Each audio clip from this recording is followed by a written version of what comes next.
We're not live, but we are live. We're on. We're alive? We're alive. We're live, but we're not really live. So this is potentially episode 1 of Phase and Focus podcast. My guest today, Mr. Goldberg. How long have we known each other for now?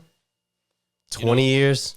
You know, I was thinking you were going to bring that up, and I thought about this on my drive here. How exactly did we meet? Yeah, we're from a small town. We went to school together or whatnot, starting with Deering Middle School. But as you know, all the elementary schools in West Warwick got together, and not everybody knew everybody. Mm-hmm.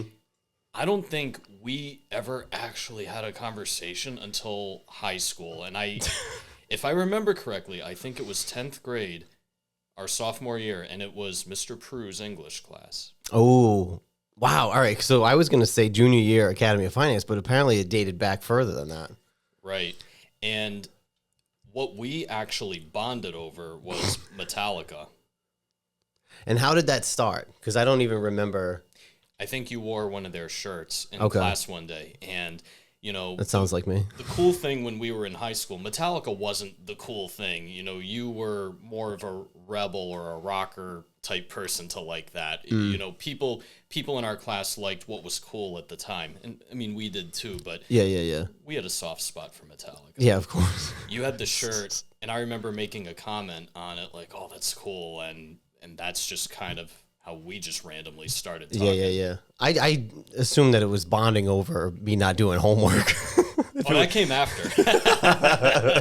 I was notorious for that. I did not do my homework from, I think once I got to middle school, I didn't do homework until maybe college. Like year 3 of college, I started doing homework and like writing papers and shit.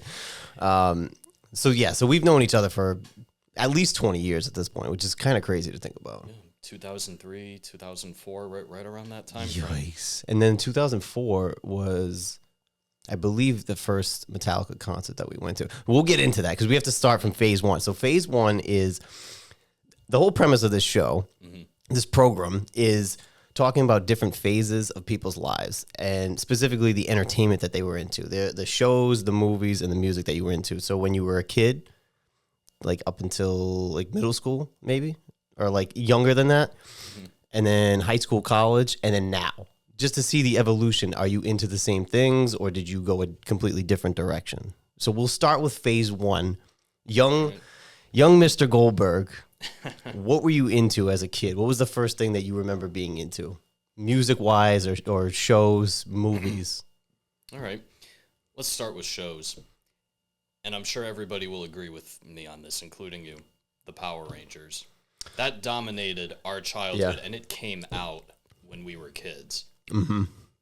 I mean, as a young kid, that show had everything you wanted. Yes, it was very cheesy, but as a kid, you don't know that as a kid.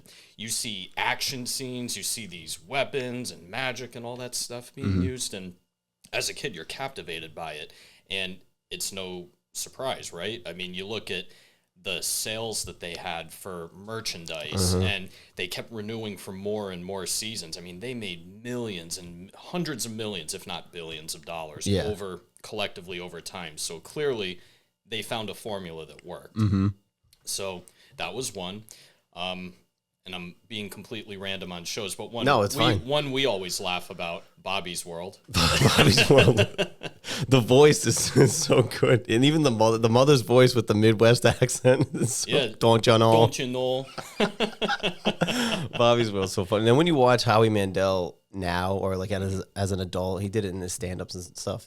He would do the Bobby voice, and you see him doing it. It's so funny. Yeah, remember at the beginning and end of the episodes, he, as you know, in his human form, would be there, and he had hair at the time, right? Which people that didn't watch back then and they only see him nowadays would be like, "Is that Howie Mandel?" Yeah, it is. Yeah, with like the Jerry curl. Yeah. Yeah, Bobby's World is a good one. I remember watching it, but I think it was such a distant memory. I don't remember, like if I watched an episode on YouTube now, I don't think I would remember all the plots and whatnot. But I do remember Bobby's World and the mother, don't you know? Don't you know? And then the kid Derek with the little rat tail, and he would ride his skateboard everywhere. Yep. And we all hated him. Yeah, of course. of course. Bobby always got picked on. Yeah, and then his imagination would run wild, and as kids we understood what he was thinking about, but you look back now and you're like, that doesn't make any sense. Yeah, it is kind of funny. You try to put yourself in the mind of the kid, or like if you watch any of the new kid stuff, you're like, I'm trying here, but it's like a stretch. Yeah, so you got the Power Rangers Bobby's World for shows so far when you were a kid. Anything on Nickelodeon or Disney? Did you get into any of the Rugrats or anything? Oh, yeah. Rugrats. I did like Hey Arnold, but I don't think it came out when we were little kids. Did it come out when we were in middle school? I think middle school, yeah. So that was probably as you were an older kid. The older end of phase one. But yeah, Rugrats for sure. But I will make a comment about Hey Arnold. As a kid, it was a really cool show, but if you ever go on YouTube or you watch any of the episodes now as an adult, there's so many meanings and things that they refer to that you wouldn't understand as a kid, but you look back at an adult and you're like, wow, that hits kind of deep. Yeah. Yep. But a lot of shows, and this kind of brings it all together, a lot of shows back then, including like the more funny ones like SpongeBob, which I'm sure we'll get to that one. Mm-hmm. There's a lot of humor and references and things that kids wouldn't understand, but they pepper it in. Yep. But you look back now and you're like, wow, the people who wrote those were geniuses. Whether you like the shows or not, you can't argue that. They were geniuses. Right. They have like real world scenarios baked into a setting that you wouldn't expect. Exactly. Yeah. And it was more meaningful in a way, whereas now you have politics that are thrown into everything. And I know we'll talk about today later, but I had to point out that's a huge major difference between then and now. Yeah. That for sure is. So, okay, so going into the music realm of you being a kid. Now, I remember what your first concert ever was because you told me, which is great. You can share it. No, go ahead. I'll let you have the floor because I think it's cool, especially now they haven't been together in so long. I think it's a cool first concert. You're referring to 98 Degrees, right? I thought it was NSYNC. I've never seen them. What? Whole time, all 20 years, I thought it was NSYNC. So here's what happened. It's the late 90s, and I remember one of my mother's closest friends used to work in public relations, and she did a lot of stuff with the Dunkin' Donuts Center. Is it still called the Dunkin' Donuts Center? Now it is called the Amica Mutual Pavilion, the AMP. Well, for anyone watching this that was born and raised in Rhode Island, you'll know the name has changed so many times, but hopefully you know what venue we're talking about.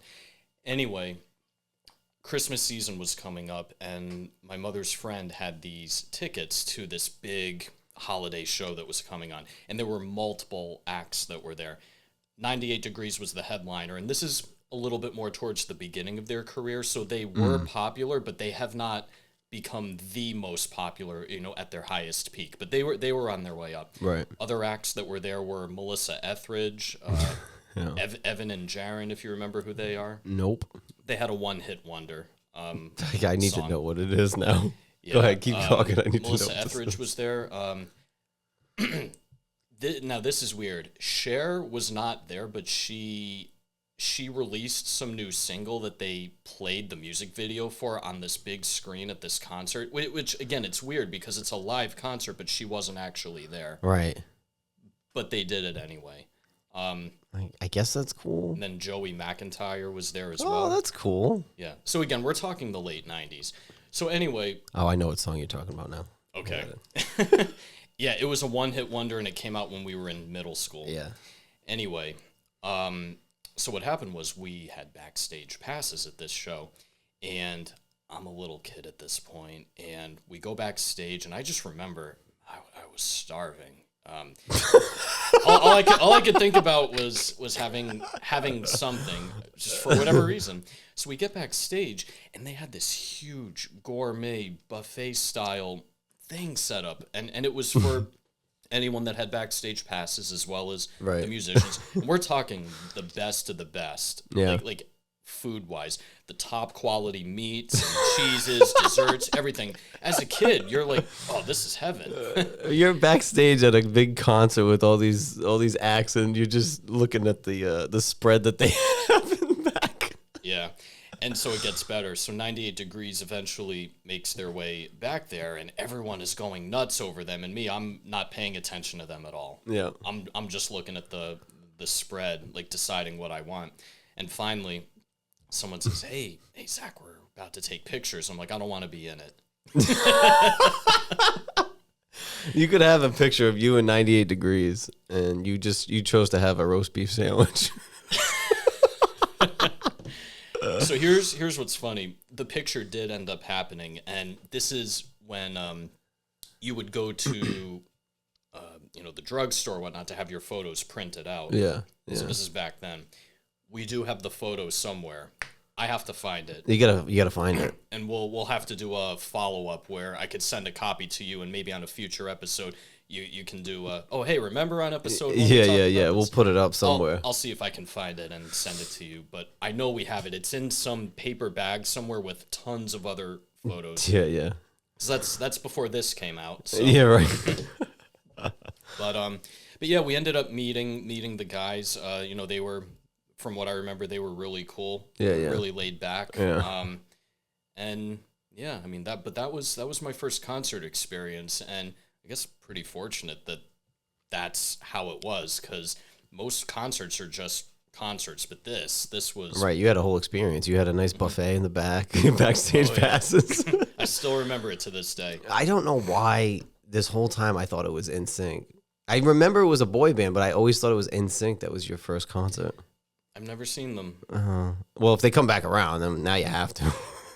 I guess. It'd And be top dollar. and since we're talking about music when we were kids, I'm not sure if you agree with this or not, but I feel like when we were young boys, it wasn't cool to like boy bands. I think we secretly liked their music, but we didn't want everyone else to know. Yeah.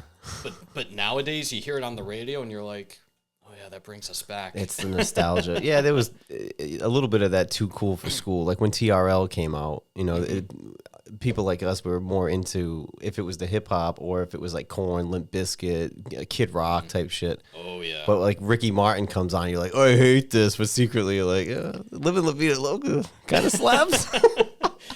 Yeah, it brings back all the memories, especially now. So was your second concert when we went to Metallica, or did you go to another concert leading up to that? Oh, I mean, I've been to other concerts. Nothing After the initial one. Okay, you had been to other ones. Yeah, just other random ones. Nothing really that stands out in particular. It's easier for me to actually point out the best concerts ever been to, and I will say, and not just because I'm here, but the Metallica one is it, because as our favorite band, and then also Godsmack was with them opening for them. Yeah, and they did really good opening. Yeah, and then they did a couple songs together and a drum battle. Yep, that's right. That's right. Yeah. See, this was back in the day, so this was before YouTube around this time, because this is kind of getting into like phase 2 or a little bit. This was before the days of YouTube, so we would listen on the radio, and they still do it now. It's mandatory Metallica. I'm pretty sure they still do it on HJY. So every Monday they would play 2 or 3, something like that, 3 songs of Metallica back to back to back, and it was at 8:00 on Monday, and we'd be like, "Oh, did you listen to it?" That was like a thing. Put the radio on at 8:00 on a Monday so you could hear what they were gonna play. Yeah, and we were just talking about this the other day, that for us, it felt like we won the lottery if we were in the car and Metallica came on. It doesn't matter what song. It could be anything from their lineup, from when they first formed as a band to whatever the latest hit was at that time. Right. If they came on the radio and we didn't expect it, it was like nothing could beat that. That was the best. Especially if it was not one of the regular ones that they play. They play Sandman, Sabbath True a lot. Unforgiven, Turn the Page. But if it was like a weird one or a deep cut, we're like, oh shit. Even though we had the CDs and like cars used to come with CD players, you could just pop them in. I will say that too. When you listen to a CD now versus listening to a streaming, the quality is so much better on a CD. Streaming to me hasn't caught up yet to where it was at with CDs. You pop in a CD now, listen, you're like, wow, there it is. There's that quality I remember. Yeah. Oh man. let me give a couple other shout outs to some big hits when we were kids, and some of this is before middle school. You remember there was a couple of one-hit wonders like "Whoomp, There It Is." You remember that one? Oh yeah. The Macarena. A great song. And honestly, like, I'll say this too, and not to cut you off, but if you have that on your do not playlist for your wedding, don't invite me. Do the Macarena. Come on. Yeah, I mean, you got to do what makes sense. Right, and that's a good one. I'll share this. The first CD I ever had was actually the soundtrack to D2 Mighty Ducks. Ooh, that's all right. It was a good soundtrack. You had a couple of hits from Queen on there. Whoomp, There It Is was on there, and some other like Mr. Big stuff. I forget who sings that, but that was a big hit. But it was in the movie. And you know, speaking of movies that we grew up with, the whole series of Mighty Ducks was, I'd say that was pretty instrumental in our childhood. What was your favorite one? 1, 2, and 3? The second one. Same. Love it. Same. D2. D2 was the best one. The first one's good because it sets the foundation. 3 was still good, but there's something about D2 that was just magical. It really was. Yeah. Not to be cheesy because it's a Disney movie, but it was still. No, it was great. Yeah. It was great. Yeah, that's when the Bash Brothers first became a thing. Yeah. Oh yeah. Dean Portman was my favorite character. Yeah, no, I think a lot of us, or we were like, we want to be like him when we grow up. Yeah, because he was just like the rebel. He was the best. Yeah, and no one else would mess with him, and if they did, they regretted it later. Oh, of course, 100%. So, in that realm of the movies and in that phase one, what else was in there? Because there's a lot of other sports movies too around that time we grew up. Space Jam. Space Jam was my first CD I ever had. The Space Jam soundtrack, which still slaps. Oh, are we still talking about music or movies? You can go any which way you want. We're still, Well, Space Jam fits we're figuring this whole thing out. Space Jam's both categories because it was a great movie and the soundtrack. It was a great soundtrack. It really was. Right. It's still good. Every now and then I'll throw it up on the YouTube. Yeah, and you know what? We can't leave Sandlot out because you were just mentioning that a second ago. Great movie. Fantastic movie. Angels in the Outfield. Great sports movie. Another great movie. No, I feel like we got blessed with some good sports movies when we were kids. Oh yeah. Air Bud, the first one. The ones that came after that just didn't seem as good, but the first one. The basketball one, right? That was the original. Yeah. Then there was like Golden Receiver, and it's like, I'm not buying it anymore. Oh, Little Giants, you remember that one? Little Giants might be the best football movie there's ever been, for being honest. Yeah, no, that's a good one. There was another one with, well, it's not a sports movie, but we talk about this one all the time. Home Alone. Home Alone. All right. This is the honest question, right? Because I ask everybody this. Home Alone 1 and 2. Are they Christmas movies? I think they are. Okay. I'll give my reasoning why. Because in those movies, they take place during Christmas, and the families are going on Christmas vacations. And when both movies get to their end, the climax at the end, it's everyone's back together celebrating Christmas. So I think they are. That's fair. I'm in the minority. I think it's because when I grew up, I watched them year round, so I never associated with Christmas. The soundtrack I get, but it's also like the premise doesn't have much to do with Christmas. But we can agree on this. Those movies are so epic. They're great. I just honestly just watched both of them last week again. Christmas in August. Why not? Hell yeah. I know in Orlando, a lot of places are doing a Christmas in July thing where they'll serve drinks and foods and whatnot that are usually popular around the holidays. And the reasoning is, why not? People like it. You know, there's people that they get a little bit too weird about Christmas as far as if it's not December 1st, you can't have your tree up. I don't want to hear music. It's like me. My tree goes up in October. I don't know what the hell you people are doing. I mean, I kind of just bump Thanksgiving and Halloween out of the way, but it is what it is. Well, I mean, disclaimer, I don't celebrate Christmas, but I have an appreciation for it. And growing up here in New England, there is something about the season with the lights and the snow and everything that comes with it. I think it's awesome. Right. You don't have to celebrate it to like it and appreciate it. Exactly. So. It's something for everybody. Yeah. This could be a question for the end, but I'll ask it now. Sure. As far as movies, right? Because you've seen movies from the 70s and older and whatnot. What decade do you think has the best movies? Like 60s, 70s, 80s, 90s, the early 2000s, and then 2010s. That's a tough one. I think may not be a popular answer, but to me, I think it's a tie between the 80s and the 90s. Okay. There's a lot of stuff that came out in the 80s that, we watched probably when we were a little bit older that I look back and I think, wow, like one of my favorite movies from the 80s. It's a cheesy movie, but I love it. Back to School with Rodney Dangerfield. That was one of Robert Downey Jr.'s first movies, even though he had a minor role in it. Yeah. But the idea of this super wealthy business guy going back to college because he never went to college, but he became successful in business anyway. He does it for his son. And there's a scene in that movie, spoiler alert for anyone that hasn't seen it, where he transforms 3 separate dorm rooms into one gigantic suite, turns it into this luxurious, like party bachelor style suite, and then has one of the most popular bands from the 80s at the time, Oingo Boingo, playing that song "A Dead Man's Party" live in the dorm, and it's awesome. I mean, I that's don't the remember feel that of the one. 80s. I don't remember. I remember the Ladybugs.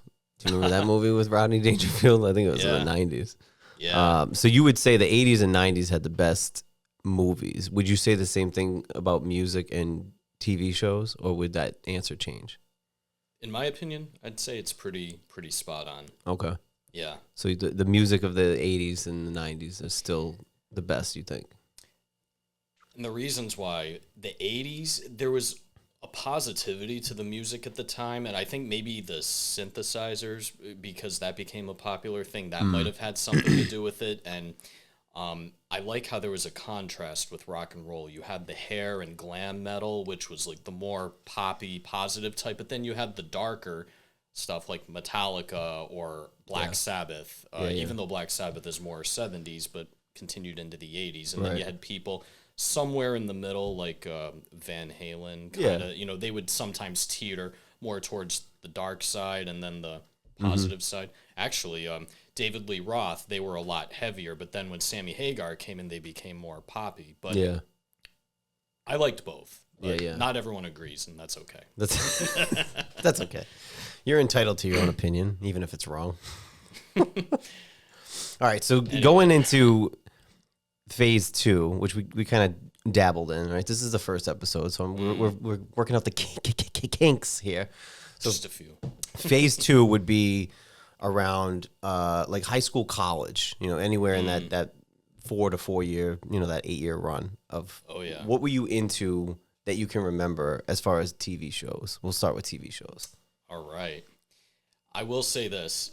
There were some TV shows that they weren't being filmed at the time, but reruns were happening, and that's just the age we were when we started watching them.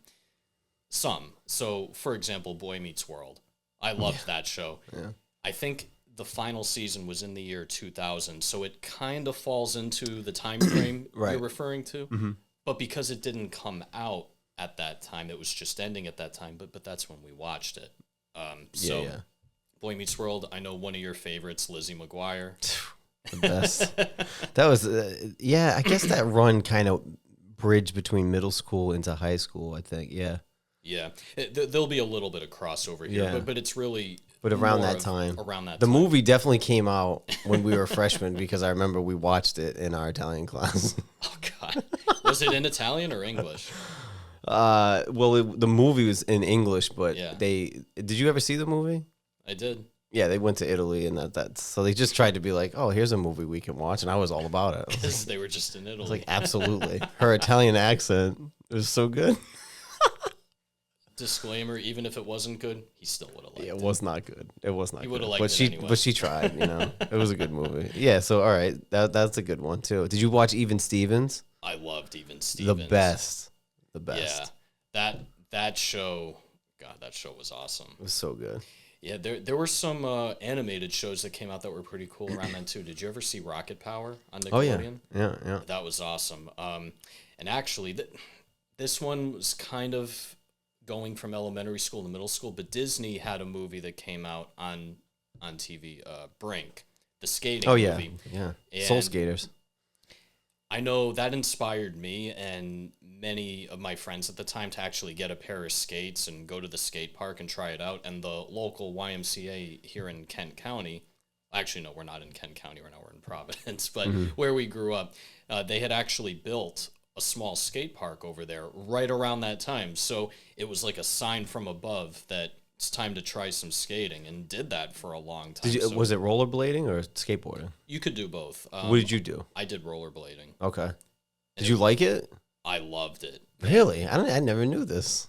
Well, it was in middle school. We didn't meet until No, after. but still, like, Yeah. I mean, I never knew that part of. I never knew you were interested in that at one point. Oh God, it took over my life for a short period of time. I remember there were times after school, maybe 2 or 3 times a week, one of my parents, whoever was available, would take me, or whoever my friends wanted to go. We would, or their parents would drive. We'd go there. I'd spend my summers over there. There was summer camp, day camp, dedicated just for being at the skate Where park. was all it? day. The YMCA in Warwick. Oh, okay. Yeah. I don't think the skate park's there anymore. They tore it down years ago. But I'm talking the early 2000s, when late 90s, early 2000s, and I loved it. I loved it. And I was very lucky. I never got any major injuries from there. Interesting. But yeah, Rocket Power. So like the Disney Channel original movies, you got Yes. into those. Yeah, like Brink. the ones that they started doing in the beginning were amazing. Yeah. I know from one of your other podcasts there was one that you kind of made fun of, and I agree with it. But we still watched it. Double Teamed. I did watch it. I mean, Yeah. it's not like it was a bad movie. It was just a little ridiculous, and then A little cheesy. the ending with the pump fake that she's just sitting there with her knees going up and down, like, and ain't nobody falling for that. But, yeah, it's not realistic. but it was that was. But a good one. we still enjoyed it. Yeah, whatever. Yeah. It was good. So there were some other Luck of the Irish. Luck of the Irish. Remember when they sang the "This Land Is Your Land" song at the end? And then the stepdad in the audience just stands up, like, looking out into the distance, and he just starts singing. Yo. Yeah. Oh my God. Yeah, there was a little bit of cheese involved in those movies, but they were good. Like I could rewatch those now and still be entertained. Yeah, the 13th Year, Mm-hmm. that was another one. And then the Lawrence brothers did multiple movies, like Horse Sense, Mm-hmm. Jumping Ship. Jumping Ship. Yeah. They were pretty good. Yeah, I think the younger brother Andy did a couple other ones too. He did that There was a wrestling movie. Going to the Mat. Yeah. And then what was the one where he was The Other Me? Yes. That was a good one too. He had a clone of himself. Yeah, somehow he cloned himself. I don't remember the premise, but I remember. This is so random, but I remember the name of his clone. He called him Tui. Tui, yeah. Yeah. Tui. Yeah. That's so funny, yeah. Very, very cheesy. But then there were some other shows that we enjoyed, like the more mature ones, like Jackass on MTV. The more mature ones. Yeah, that was mature. You wouldn't find that on Disney Channel. No, for sure. That was mature audience. And then from there was Viva La Bam. Yes, And Wild Boys. Wild Boys. Those were great. TRL. Dude. Kids nowadays, I'm sorry, I hate to be like an old head, but they just won't understand the importance of TRL every day after school. MTV, period. You watch it now. When do you see a music video? Never. No. I think it's now it just has the name where it used to be music television. Now it's called MTV, and that's it, because they really don't play music. Maybe one of those offshoot channels, they have like ESPN 8 The Ocho, kind of like that. They have one that they actually do play music. Yeah, VH1 used to do it too. They would have music videos. Yeah. But yeah, I mean those were the days. And then do you remember the Man Show? Yeah. That would never fly today. It would be way too offensive for people today. Yeah. That was good though. And not to go down a political rabbit hole, but and anyone watching this can look it up if they want. Look up the original hosts and then watch some episodes and then see these people today and think it's kind of ironic how things turned out. I'll leave it. No, but you're not wrong there. You're not wrong there. Especially with one of them, anyway. Yeah, but you can't take away the fact at the time it was an entertaining show. It was good. Oh, Chappelle's Show. Man, that was funny as hell. That was the best show. That was one of those shows where similar to Viva La Bam. I just remember if it came on a Sunday night, or I think it was a Sunday night, Monday, there was a certain class I was in. We would all talk about Viva La Bam. Chappelle's Show was like that too. Did you see the new episode? And then everybody started quoting whatever it was from that episode. Yeah, like, so funny story. I remember I'm on a family vacation at one point. This is in the early 2000s when Chappelle's Show was on. We're at a water park somewhere, and we're like climbing up the steps to get to the top of this massive water slide. And there are these kids, younger than me at the time, and they're just shouting, "I'm rich, biatch!" Yeah, I'm like, that sounds familiar. Where's it from? Apparently, Chappelle's Show. So to Joe's point, I mean, people everywhere were quoting it. And people still quote it now. It's like 20 years later. It aged pretty well. It really did. Yeah, that was a big show when we were in probably freshman, maybe in high school, freshman, sophomore. Yeah, right around that time. Another show that was really popular at the time, I don't think you watched it then, maybe you did later, but my family actually got me into it, The Sopranos. That was running from 1999 until 2007. Yeah. So, but I didn't start watching it actually until late middle school. Mm-hmm. This is when you had to go to Blockbuster and actually rent VHS tapes. DVDs were still growing at the time, but you would get I remember what we did. We'd get the VHS tape for whatever the episode was, and we'd rent it and watch it on a Friday or Saturday night. Yeah. Then you had to rewind your video when you bring it back. Be kind and please rewind. Yep. Yeah. The Sopranos I never got into, and I think I've explained this before. Yeah. Around the time it came out, I feel like there's a lot of people in the area we grew up in that started just dressing and acting that way more so. And I'm like, I just wasn't into it. And I did try to watch it a few years ago. I started watching it, and I maybe made it a few episodes. I got to give it another shot. I've heard good things. Like, I do enjoy my mob movies and stuff, but that one, I think at the time, because it was running current, whereas if you watch The Godfather or Casino or something, it was like dated decades before Goodfellas. So it wasn't running current. I think because it was running at the same time in modern day, and I would just see people dressed a certain way and like acting a certain way. I'm like, I don't know, I'm not really into it. Well, I'll give it another shot. I'll give it a shot though. Yeah, no, that was a great show. It's one I feel like we can always watch an episode again and go through memory lane, nostalgia with it. But, so that was a big one. Yeah, middle school, high school. Another show that was cool at the time. Not a lot of people watched it that we went to school with, I think. Because I would ask, and people would be like, "Oh, I didn't see it." But I really liked CSI Miami. Yeah, I thought that was a fun show to watch. Yeah. Yeah. There's multiple of those, right? Or there was a New York one. I think there was either Chicago or Los Angeles. So same premise, just different cities, but maybe I'm biased because I've always loved Florida, and so CSI Miami. I mean, I loved it. I mean, you had the lead character played by David Caruso, and you would see on all these comedy talk shows, people would always make fun of him because he had this cheesy sequence where the murder happens, they're quickly investigating. This is before the show's opening credits would play, and he would say some weird catchphrase, and then slowly put on his sunglasses, and then it cuts to the opening scene. I liked it. I thought it was cheesy, but it was cool. Yeah, I never really. I don't think I watched any of those shows ever. Yeah, I did watch a good amount of TV growing up. I don't watch as much anymore. I know we'll save some time for the nowadays, but yeah, I really don't watch as much today. But yeah, I would like to give a quick shout out, completely off topic. And I asked ahead of time if it would be cool if I could do this. Yeah, but no, I skipped over that by accident. No, it's all good. But anyone watching this that grew up in the 90s and early 2000s, how can you not appreciate things like Nintendo 64, the first PlayStation, and even Xbox when it came out? But N64 in particular was, pun intended, it was a game changer. It really was. Yeah.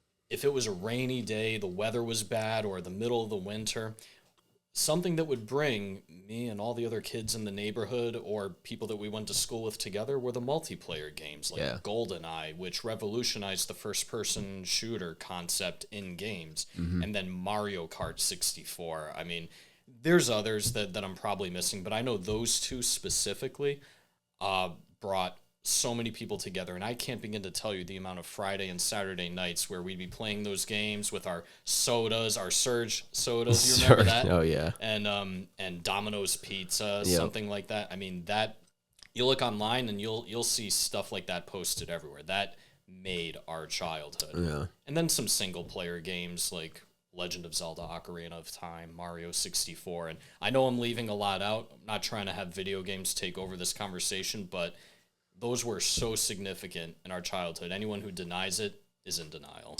Well, even that too, because there's still a big market for video games, but now even if you play with somebody, you're playing at like a different house, you know. So even now, kids aren't really getting together to play. We used to do that for the most part on a rainy day or a snowy day or something like that. We would play, but for the most part, I feel like we're outside as much as possible. But on those occasions where we still hung out and the weather was shitty, yeah, we would play.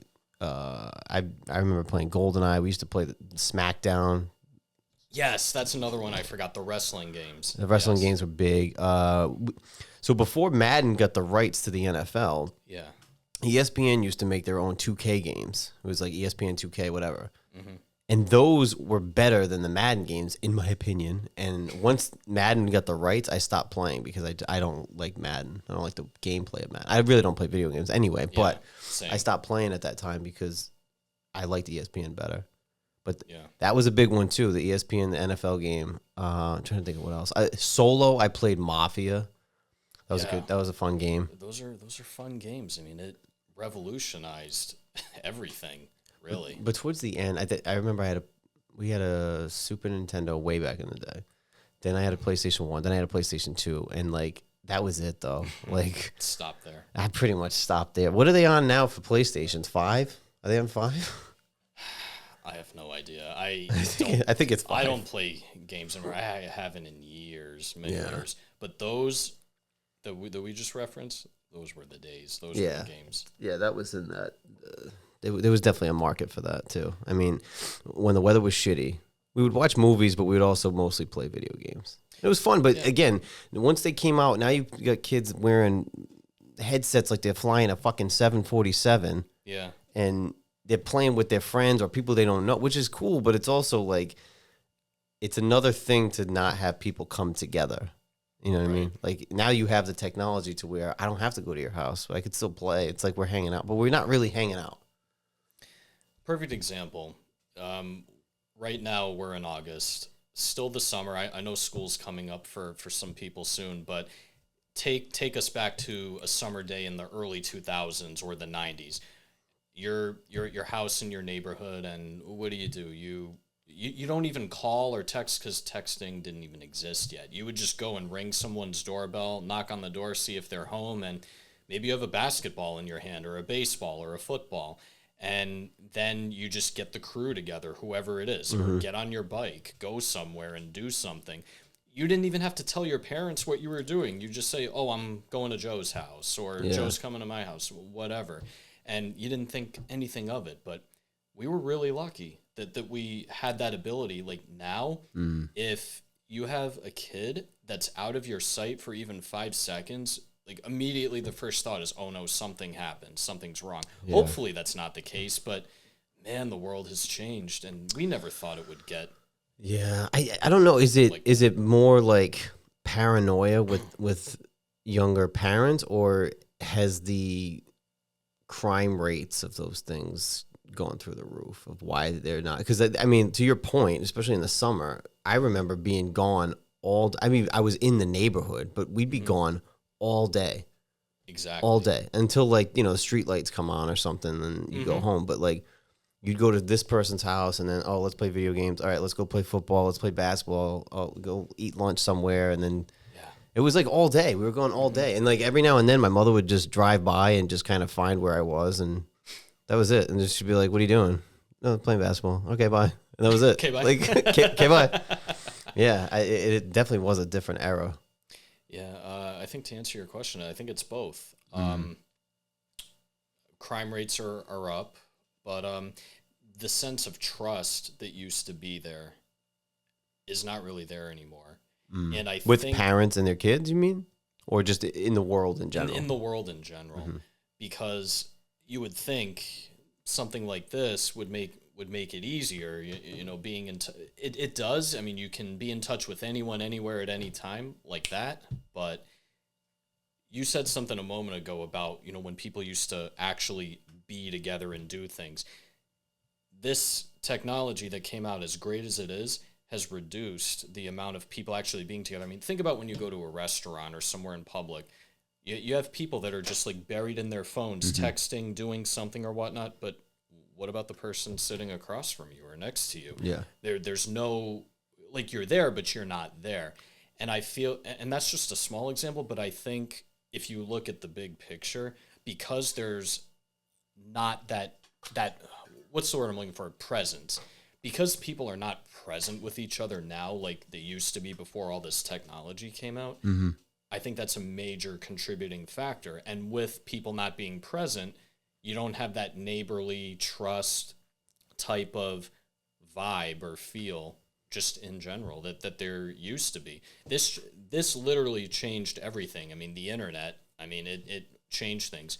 It was supposed to be for the better, and in many ways it is. But for what we're talking about, like, as a kid, just going out, doing whatever, that's actually made it worse, I think. I agree. And I think even off of that, with COVID, I think it made people okay with just being in their house and doing nothing. Absolutely. But this is like, it's the cell phone, the internet, the social media. It's like one of those things we were just saying.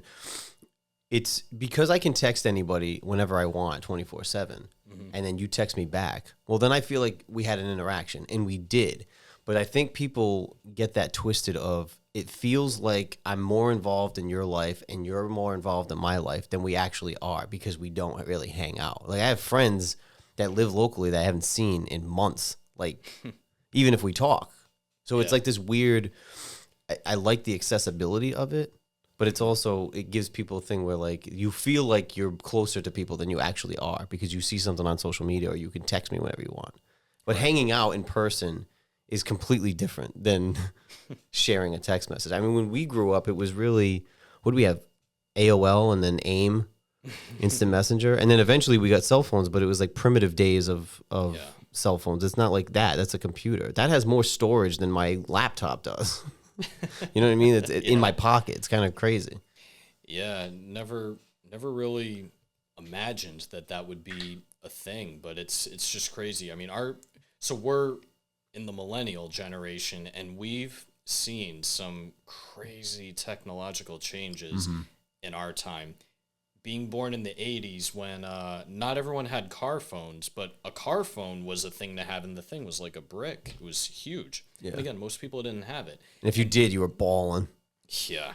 And then the first cell phones were also like gigantic bricks. And it's crazy how much it's changed. I mean, I remember when I was 1 or 2 years old, I mean, we still had a rotary phone in the house. I never learned how to use it, because when I was old enough to use a phone, we got rid of that and had the one where you actually push the buttons instead of a rotor. Yeah, I've used a rotary phone. We're at the very edge of where people don't even know what that is anymore. But we could say like we've had one or used one. Like I've used one. All the way back around to dial a number. Right. And now we're on the cutting edge of AI and how that's going to change the world. It's just, it's insane. I mean, we were not prepared for that, not in school. No. I mean, even, to that point too, with curriculums and whatnot, the stuff that we learned was based off of all the decades before of what that whatever that topic was, and it did not include the internet coming. You know what I mean? It's almost like even during college, if you figure we went to college between '06 and 10, for some of us, 10, 11, 12. But I mean, even at that point, YouTube was still new. Facebook was not even 10 years old. I think Instagram maybe had just come out. Twitter wasn't that old. That was like a whole, like what we learned, especially, you took business classes and so did I. Yeah. The business aspect was not teaching us what was coming. It was almost like we were in this weird bubble. Whatever they were teaching us was from way before. And like, yeah, there was internet involved. But social media had no impact whatsoever to the business classes we took between that time period, in my opinion. I don't think that they really even talked about it much. No, you're right. That's 100% true, because I ended up getting my degree in communications because I was one of those people that didn't know what I wanted to do with my life. So I ended up just getting a general degree. But no joke, maybe 1 or 2 years after graduating, I happened to be on, shout out University of Rhode Island. That's where I went. URI.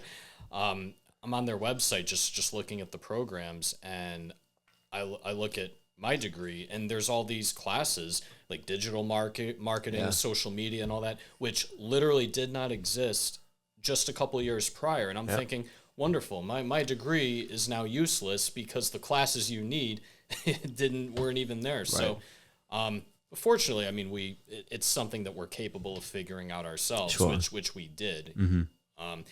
Which brings me back to the main point, when I mentioned our generation and that we're fortunate, because since all this came out, as we were adapting and growing, you look at some senior citizens today that, have trouble figuring out their phones or whatnot. The disadvantage they have is they didn't grow up when we did, where this was kind of being force-fed to us in a way, just in life in general. So we were fortunate to go along with all this so we can adapt and pick it up a lot quicker. So we didn't need school for that. No, and I think that there's a gap somewhere, maybe like a 5-year, maybe more than that gap of we didn't grow up with it, but like we were around. Like I got my first cell phone when I was 17, and it was a flip phone. So like my entire childhood was like at the most it was AOL and AIM, which you couldn't be on all the time because it was tying up the phone line. Yep. Like it was the primitive days of the internet, and it really wasn't our everything. And social media came, I mean, MySpace was 2004-ish? Yeah. So I think, and even that, when that came out, I remember I was like, this is so stupid. My first reaction when somebody showed me what it was, I go, so there's a website for you? Like, why would anybody want this? Like, that's why I know I would never be on the cutting edge of anything on an internet basis, because I couldn't see what that was. But I mean, we didn't grow up with it, but also we were young enough to adapt to it. So the people that were maybe a generation ahead of us might be a little bit more disconnected as far as being able to use these things. So I think we grew up in like the perfect, like, 5-year span where we didn't grow up with it as kids, but we were able to adapt to it because we were still young enough. 100%. So we're like the perfect age, perfect group, in my opinion. Yeah. The only downside is we, at the same time, fall into that gap of, and again, I know we're kind of jumping around, but the Great Recession of 2008 or whatnot, like we were still in college at the time, but of course, when we get out, there's no good jobs available, and for the few that were, they were very low paying. You're competing against people with many more years of experience and higher degrees, and then eventually you finally start building a foundation, and then you get to the last 5 years, just where prices and inflation are just so out of control. It's like, I feel like our generation has been burdened with the decisions of the older generations pretty badly. I'm not saying, like, use that as an excuse to not, take your next step in life. But for anyone that thinks millennials have it so easy, I disagree with that. They, think about when we got out of college, 2010, 2011, 2012, right around that time, versus when most of our parents graduated, which is probably mid to late 70s, maybe early 80s, around then. They came out of college making way more money than we did. Housing prices were much lower, than they are now, and salaries and then cost of living were more in balance. Where I feel like, since the Great Recession, things have really not been balanced very well. No. And there's definitely going to be people that watch this from any generation that might disagree. I could only speak of what we've faced, and probably many others like us. No, it's true, because we went to college at a time where the internet and social media was just about to be on the cusp. So the curriculum, things that we were learning in business, did not account for any of that. And honestly, I don't even think social media got taken seriously as a business thing until the last 5 years. The companies are very slow to adapt to that, some of them. Yeah. But also the Great Recession, 2008. I remember when I graduated, the first job I got, the salary was like, you might as well just give it to me in dollars instead of saying what my salary was, because it was ridiculous. But even that, years later, for me to actually be able to move out, I worked 2 jobs. I worked full-time and I had a part-time job to get enough money to be able to live by myself in an apartment. To just get by. Just to be able to, yeah. I mean, if I didn't have the extra money at one point, I wouldn't have been able to. So, and even now, there's studies that people have out that say, in order to buy a house, you would have to, each individual, whether it's a couple or just an individual, both people have to make 6 figures, which is like insane compared to what our parents grew up with. You didn't have to go to college either. Right. There was jobs that were available, and you could just go get a job, and you could work there, and you could get, they used to do pensions. A lot of jobs had pensions. Now that's like a foreign thing. I mean, some state jobs and whatnot do pensions, but now it's 401k. You used to get a pension and then a 401k on top of it, and you could buy a house, you could have a family, and you'd have enough money to go on vacation once or twice a year. Yep. Not the case anymore. Not anymore. You got to be working. You have to have multiple streams of income. And this isn't like a, oh, woe is me or woe is us type deal, because we make it work. I mean, this is the cards you were dealt and we make it work. But it is the point of like being on the cusp of that social media and also that recession around the time you're in college, which we spent tens of thousands of dollars for. For it to kind of not mean nothing, but also taking business classes that don't take into effect the internet and social media is a little tough. It might be cheesy to say this, but man, imagine if we knew then what we know now. Yeah. Oh, the things that and decisions that could have been made that would really, really change things. And again, not woe is me, not that, but imagine back when we're in high school and we knew how big social media was going to become. You then spend the next few years just learning everything you possibly can on it. And not necessarily being a coder or a designer, but just understanding it and then being able to get that message out there. That could translate into so many different career paths and ways to make an absolute fortune and be at the top of the game. Right. But we rolled along with it. We weren't the ones spreading it, but we were rolling with it, which is good. But but if we only knew where it was going to head, oh man. Yeah, I probably would have done some things different, but that's okay. You got to operate with the information that you have at the time, and it is what it is. Yep. So now rolling into current times. Sure. Yeah. What is Mr. Zachary Goldberg into now as far as TV show? You said you don't watch a lot of TV shows right now. No. What are you into music-wise and movie-wise? So, I will make a comment about TV shows, though. There's definitely good shows out there that a lot of people enjoy. I'm just not as into TV as I used to be, but I will say a few years ago, I finally watched Breaking Bad. Okay. And obviously, I didn't watch it when it was out and they were releasing episodes, and that's what everybody was doing. Probably the same reason you didn't go for The Sopranos at the time, because, that was just my attitude. Like, oh, everyone's so obsessed with it. Yeah, I don't care. That was my attitude. Yeah, that's usually me. But a few years ago, I finally gave it a chance, and I'm like, all right, I can see why people love this show so much. It was amazing, and so that. But as far as current shows, there's really only 2 that I'm waiting for the next seasons or shows to be released. One is Cobra Kai, because I loved the Karate Kid. Did you watch the new 5 that just came out? I did. Yeah, okay, me too. I binged them like one after the next. After the next. I didn't even know you were into that. That's awesome. See? Yeah, I do. It's a little cheesy, but I do enjoy it. Yeah. Oh God, it's anyone that's a Karate Kid fan that has not seen those. Rewatch the Karate Kid movies first, and then watch Cobra Kai. You will be hooked. There's a lot of characters that come back, and honestly, and everybody that I know that has watched it, nobody says anything bad about Cobra Kai. Try as hard as you can to find something bad about it. It's a little cheesy. It's a little cheesy, but that's okay.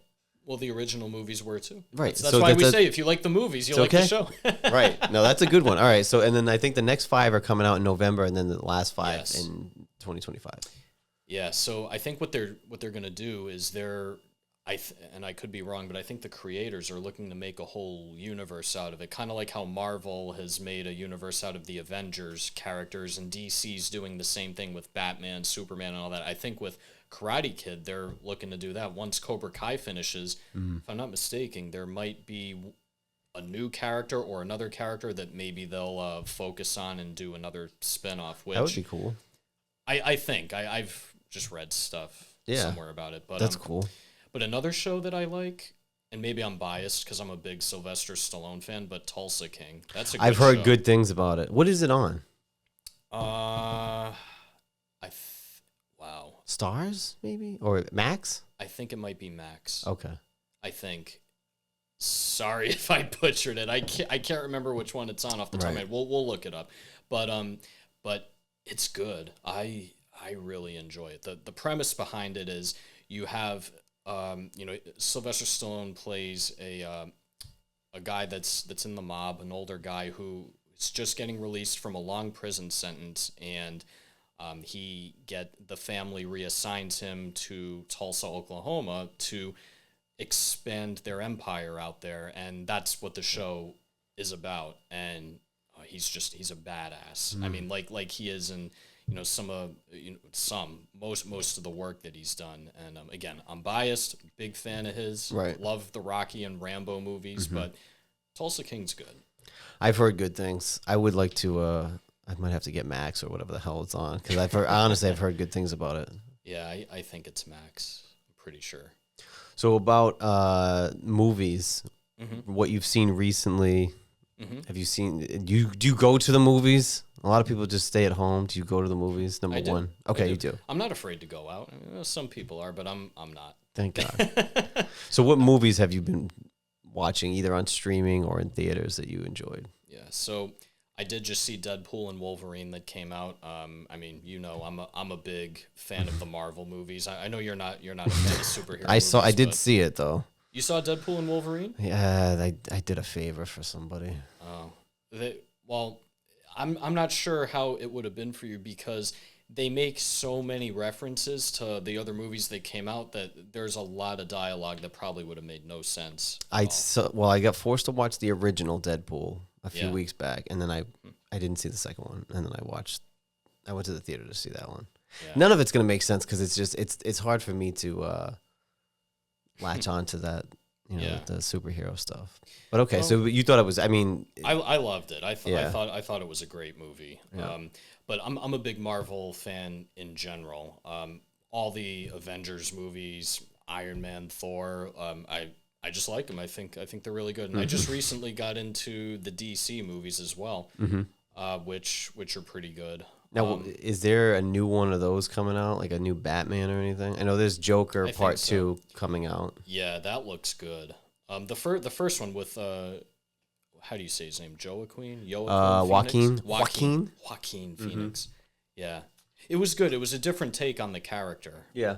They gave him a different name and a different origin story, but it was cool. And yeah, there's a second one coming out, and I think Lady Gaga's in it too. I saw the trailer for it. Yeah. That I could watch because it's not really superhero-ish. I did watch the first one. Oh, I just thought of it now. One movie that, and I don't know your answer, but I'm about to find out that I'm really excited for. Beetlejuice. Oh, yes. Yes. You're excited for that one? Absolutely. Hell Absolutely. It actually looks really good. The makeup looks exactly like he did in the original. Yeah. It looks good. For those of us who saw the original, that came out in 1988, and Good year. oh yeah, the year you were born, yeah. But that movie, I don't think was ever anticipated to become as big as it was. I think for Tim Burton, it was just a project to do some random things that he thought he'd throw together into a movie, and it just, as time went on, just became bigger and bigger. And I think people that really loved the first movie thought, "Oh, there's got to be a sequel. There's got to." And I think it's no surprise there were multiple scripts that had come out, but none of them ever really made it far enough for them to put a new movie into production. Yeah. Up until recently. Yeah. And yeah, I'm just, and just the name alone, Beetlejuice. Pretty sure there's going to be a third one. Yeah, there has to be. There has to be. There has to be, because I like that that's what they called the sequel too. It's kind of cool. And also, Jenna Ortega playing Lydia's daughter. Yeah. That's like the perfect person to have. Yeah, I mean, it's a good cast. I love that Willem Dafoe's going to be in it. Yeah, he's good. He's incredible. But yeah, I'm excited to see what's going to happen. Yeah, that's a good one. And that's next month. How about I know, it's already, because I just saw that they were doing, you could buy tickets already for it. I'm like, jeez. Yeah. That's coming up fast. I hope they make a reference to Barbara and Adam from the first movie. I'm sure they will. I'm sure they will as well. But if they do, I wonder what excuse they're going to give as to why they're not there. Yeah. Curious, we'll find out. Yeah, I know. It's interesting how they would do that. I'd like that they go in a different direction, though, that they don't have the same. You don't want all the same people back. Although I think Catherine O'Hara's in it. Right. Lydia's mother or stepmother. Yes. Yeah. And then Lydia's obviously in it. Winona Ryder. Yep. That'll be a good movie. Yeah, no, it looks good. That one definitely looks good. It's one of those sequels, like, because when you do a sequel years later, it's like, I don't know, it could hit or miss, but it looks good, so fingers crossed. Hope so. What else are you looking forward to that's coming out? Well, going back to Marvel, there's a Captain America movie coming out, Brave New World, where they have the new Captain America, the character Sam Wilson, also known as Falcon. As people who've been watching the movies and the shows know, he's now the new Captain America, so he's the lead role in that movie, and Harrison Ford's going to be in it because the character he's playing, the original actor for that character, William Hurt, he had passed away sometime in the last few years, so Harrison Ford took over the role, and a lot of people love him. I mean, he's a great actor, so it'll be cool to see him. I mean, William Hurt was great in the movies, but unfortunately for the character to continue, they needed a new one, and I think Harrison will pull it off. Nice. Okay. Any concerts that you got coming up, or things that you're looking at going to see music-wise? Not at the moment. I haven't been to a concert in a while. Time to get back on that horse. I know, and a lot of good shows come to Orlando, so I really don't have an excuse. We have some amazing venues there. Like we have the House of Blues right by Disney. Downtown Orlando has the Kia Center. Used to be the Amway Center, but it's the Kia Center now. They do a lot of shows there. The Dr. Phillips Performing Arts Center does a lot of shows as well. So I have venues around me. I just got to do it. Yeah, you gotta go. I love going to concerts. It's the best. I know. You just saw Metallica. Yeah, they played the Friday night and the Sunday night at Gillette. Both shows were good. Rained on Sunday, so it was the first band got booted.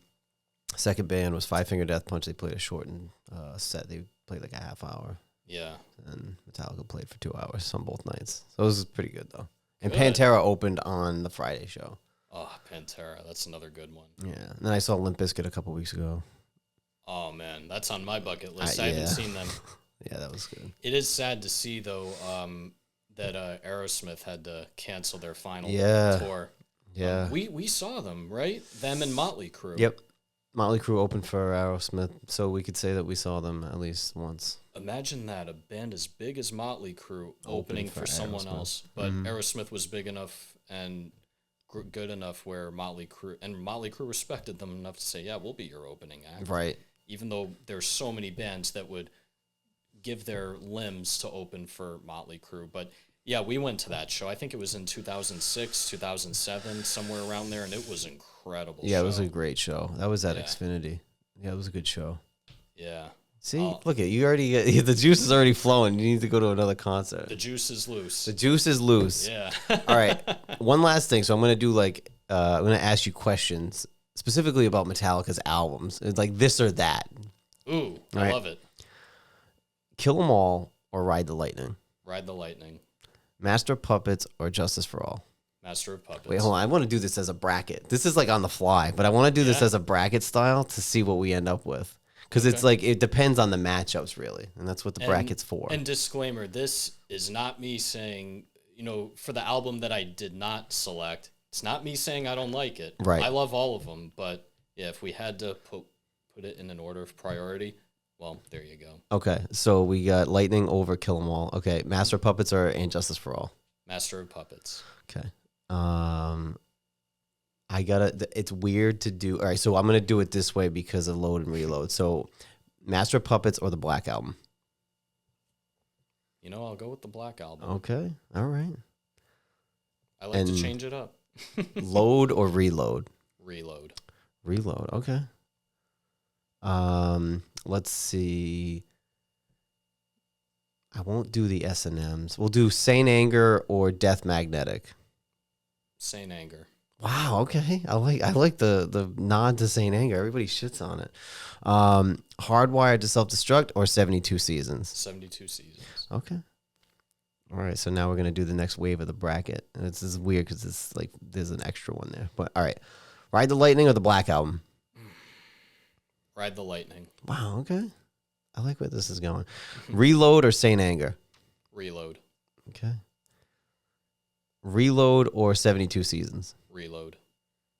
Ride the Lightning or Reload? Ride the Lightning. Wow, so that is your favorite album of that bracket anyway. I love in that matchup. Ride the Lightning is one of my favorites. The song itself, Ride the Lightning, For Whom the Bell Tolls, very simple songs, but I love them. And a quick side note about Saint Anger, why I picked it even though a lot of people didn't. It's not really the songs themselves, and you know where I'm going with this. The documentary. It's so good.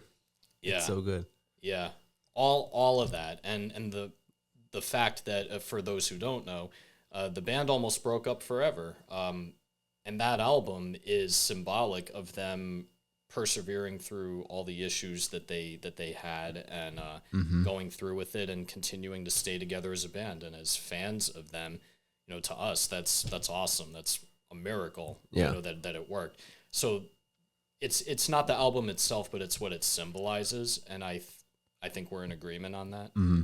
But the songs are good too. I mean, it's not their best songs ever, but they're good. No, I can listen to it and I enjoy it for the same reason because the documentary came out around the same time. That was like their first album with without Jason. Rob filled in after, but it was written by Bob Rock. Played bass on that album. Yep.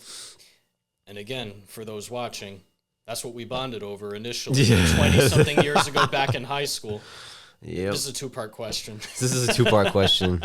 And we didn't even touch on it. All right, we're going to leave some stuff too because the beauty of the premise of this here program is that there's more to talk about. So I can have you come back on at another time. We can do part 2 with Mr. Goldberg here. Sure.